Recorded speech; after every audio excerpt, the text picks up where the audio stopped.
Maud Marsh's symptoms caused the doctors not to give a certificate for her death, for her burial. The doctor refused to issue a death certificate. There was then a post-mortem. The initial autopsy may not have shown anything out of the ordinary, but what happened next was truly bizarre. The mortuary where the post-mortem was taking place was very close to the Crown pub. And as Dr. Stoker and his colleagues were working away, they were interrupted by an unwanted guest. We were discussing the post-mortem results when the mortuary keeper thought he heard something outside. I didn't hear anything, but footsteps, he thought, in the garden. The public weren't allowed in at that hour, of course, so he went outside to check. As he opened the door, he saw a man disappearing into the gardens, running off. The mortuary is a few hundred yards from the Crown. It was Chapman. He had been listening to us at the door. The unexplained nighttime visit only heightened Dr. Stoker's suspicions. The next morning, he took 2 jars with the contents of Maud's stomach and samples of her internal organs to the nearby Clinical Research Association. Their tests found an appreciable amount of antimony, and it was determined that this poison was the cause of her death. Stoker contacted the police.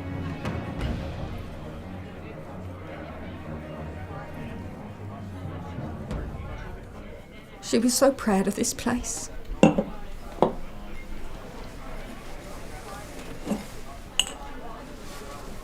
Needs a little bit more.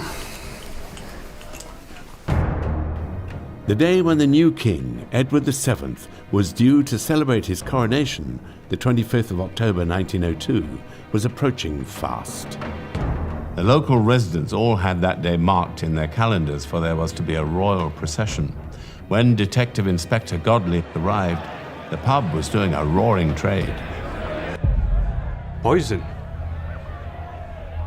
She was in a hospital with same sickness. Well, we'd like you to come to the station while we make inquiries. Today? Now. I know nothing about poison.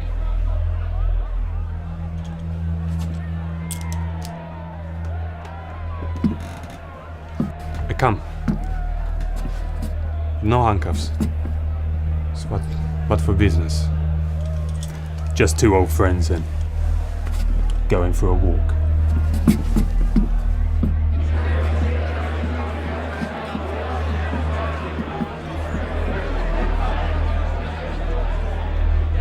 Chapman was finally in custody.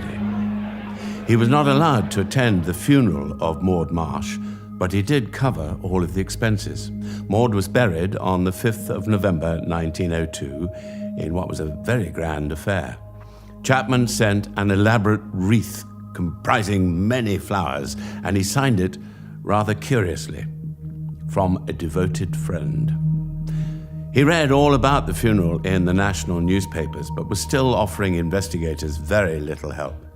They knew nothing about his life story, and the stories circulating in the press about him were all wrong, but he did nothing to correct them beyond repeatedly pleading his own innocence. While the hearings were continuing in coroners and police courts, investigators were still at work. He didn't do much talking, but he left plenty of evidence for us at the pub.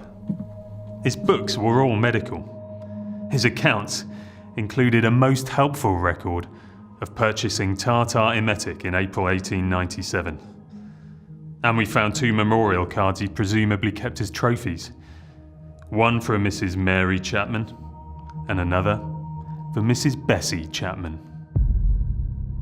When the police were dealing with this unexplained death, they had the post-mortem, the doctors started to find these traces of poison in her stomach, and they knew that Chapman had had 2 other wives, and they therefore exhumed the bodies and examined them. Now, he was only charged with the 1 murder, but they actually brought in evidence about the two other women in whose bodies poison was also found, and this all led to the evidence being used to convict him.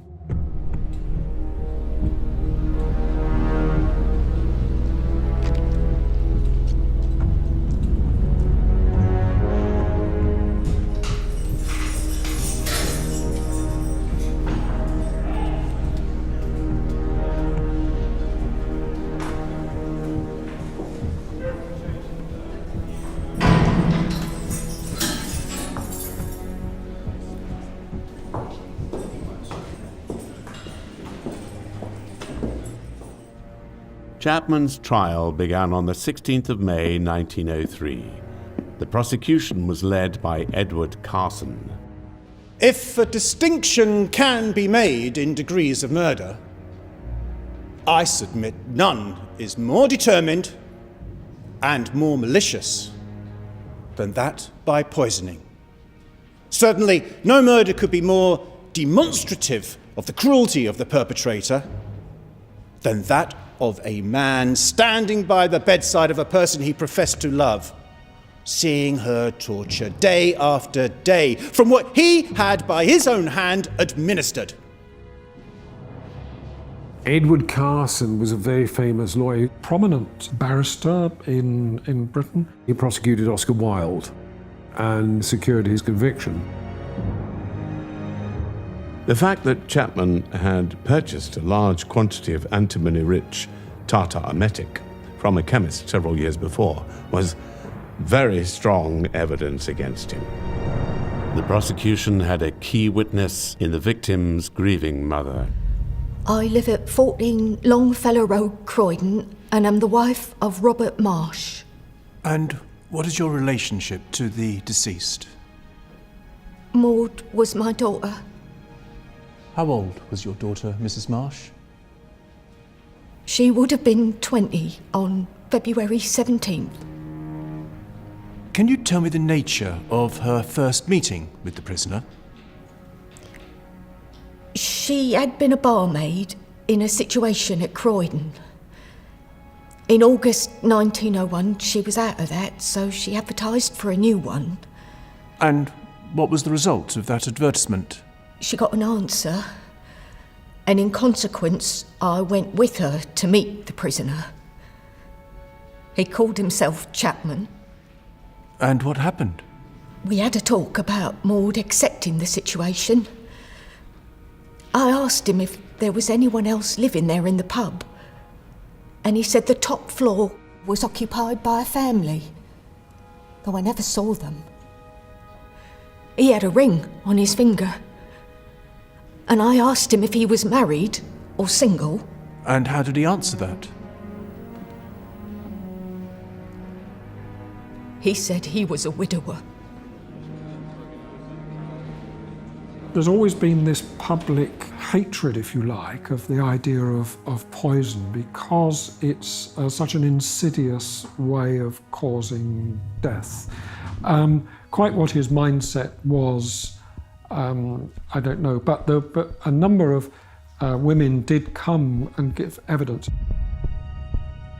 The press at the time were fascinated by the story of George Chapman.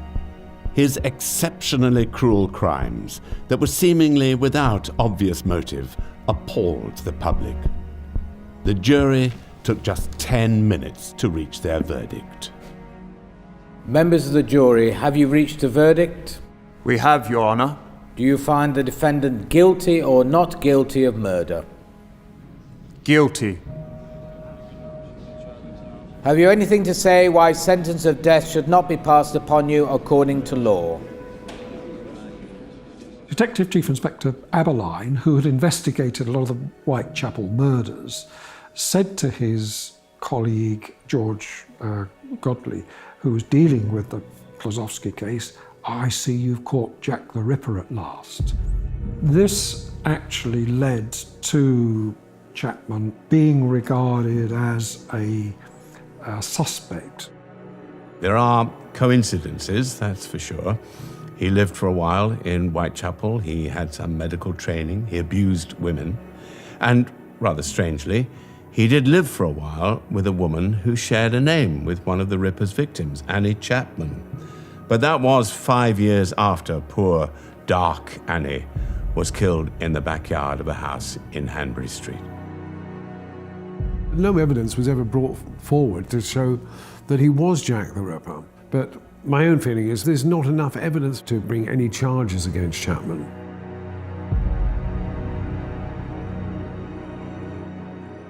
The once sanguine and confident George Chapman looked numb with terror as the judge donned his black cap with the words, "Severin Klosowski, for I decline to call you by the English name you have assumed. The only satisfactory feature of the case we've just completed is that I'm able to address you as a foreigner and not as an Englishman."